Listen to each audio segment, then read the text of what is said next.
Yeah. Yeah. You know how a lot of people don't know the difference between the sensor and signal processing? Yeah, most people don't. They just observe the outcome of the camera. Here's a question I got for you. Which do you think is more important? Because everybody talks about dynamic range. Dynamic range, dynamic range. It's like people talk about lenses. How sharp is it? How sharp is it? That's all you hear from people. Usually it's like, how good is the high ISO performance? It's like, with the Nikon D500, this is no lie, I even made a video about it. I can shoot stuff I can't even see. I'm just like pointing it in a direction where I know something is. 40,000 ISO.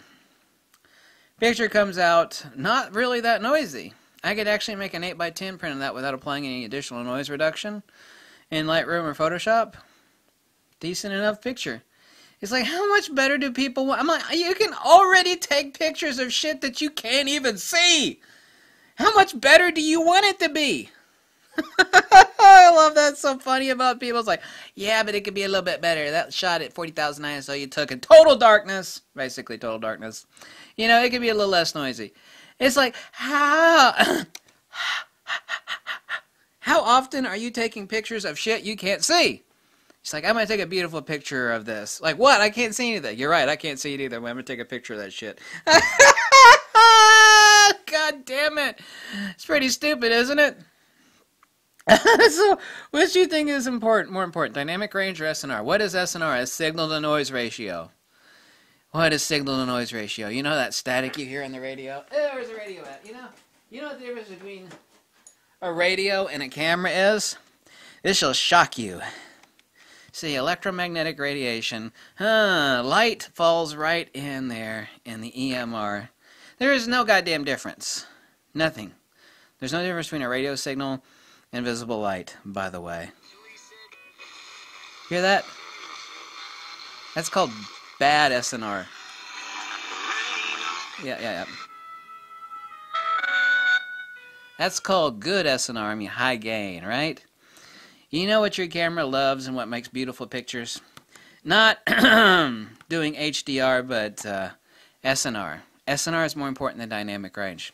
Professional photography is flash or strobe photography. Do you feel me? About 85% of it is anyway. No, there's a lot of street photography, there's ambient lighting. No, you know those really beautiful shots that are done in magazines and in studio? That's all flash, strobe. Dynamic range doesn't really matter for shit because you have complete control over the lighting. Even if your camera only had like 5 stops of dynamic range, which would be absolutely horrible. It basically doesn't exist now. No, doesn't exist with any current pro camera, not 5 stops of You know, the professional would go, I don't give a shit. I got total control of the lighting. I don't give a shit about my camera. We got 5 stops of dynamic range. Ideally, you would not want that. Dynamic range takes a backseat to SNR, signal-to-noise ratio. Gain. This is what's so important, too, is what people don't realize, is that, you know that speed light, that studio strobe, it gets in on your shutter. Because you have a T1 time at full blast on most speed lights, 1/1000th of a second. That means that if you keep your aperture the same, and you're only adjusting your shutter speed, between, and you have no light at all, okay, it's basically dark, you're taking a shot. It doesn't matter if you adjust your shutter speed from 1 second to 1/1000th of a second, the exposure remains the same. Okay, it's basically totally dark, right? Aperture doesn't change. All you do is change your shutter speed from 1 second to 1/1000th of a second. Well, shit, that's a lot, isn't it? Nope, exposure, the shot will look exactly the same using your speed light or your studio strobe.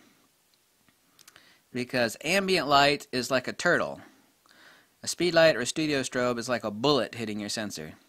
Sensor saturation, write a big S and another S, not those 2 S's, you know. Sensor saturation, signal-to-noise ratio. More important, sensor saturation, make a beautiful shot. People are like, I'm going to buy that new lens. I'm saving up. I got $1,300 saved up for that new lens that I want. It's made by Zeiss, or $2,000.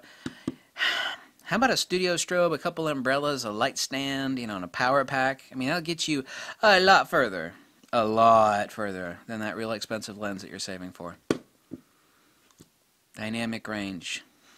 Here's another question. Everybody's jonesing for the new Fuji GFX. I may or may not get it. I shot medium format for ages. Which do you think will make a better shot? Well, you know, that got great dynamic range, great micro contrast, that big asshole sensor. I'll tell you what will take a better picture?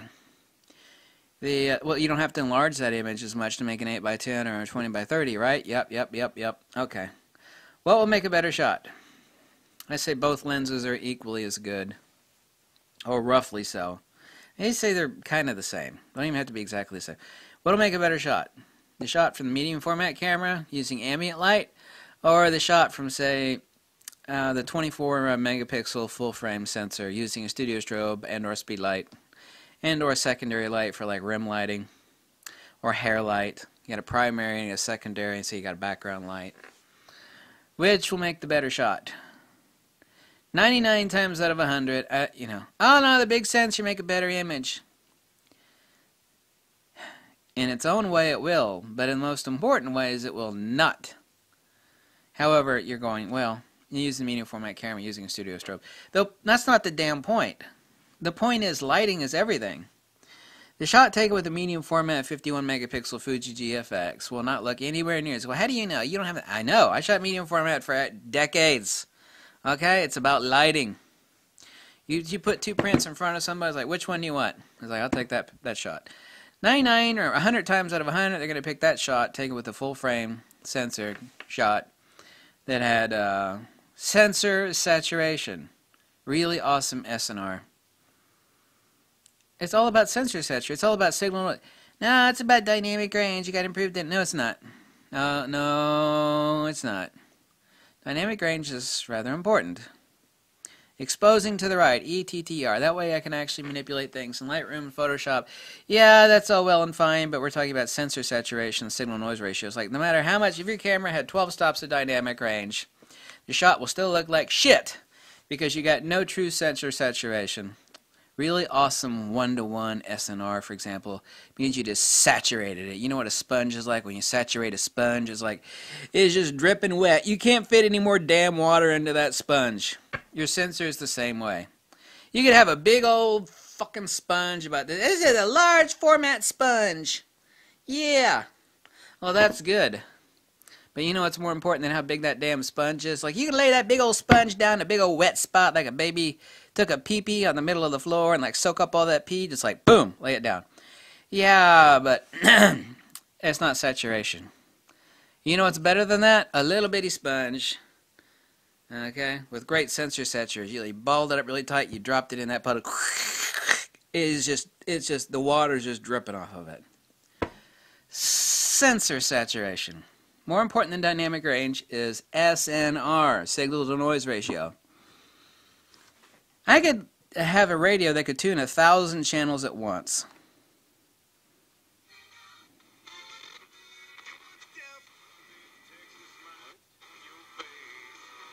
Ew, I hate country music. Tune 1,000 channels at once. But if my sensor saturation is this... Oh, Jesus.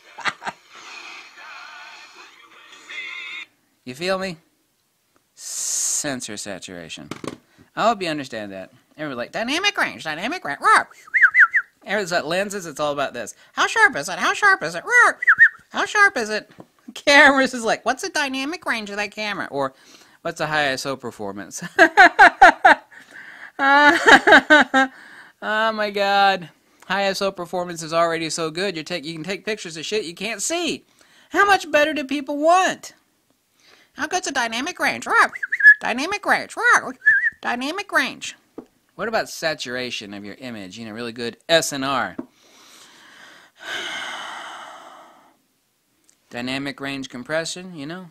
Subject illumination gives you complete control over the background. Once you're able to control your subject illumination, you can expose to your ambient however you want, and you just raise or lower your subject illumination to whatever you want it to be. Why don't people think about stuff like that? Thank you so much for watching. If you like this video, drop me a buck or two. Tell me to jump off a cliff. Whatever makes you really, really, really, really, really happy. Thank you so much for watching. Bye. Everything on this this damn radio picks up country music or gospel music. I hate that.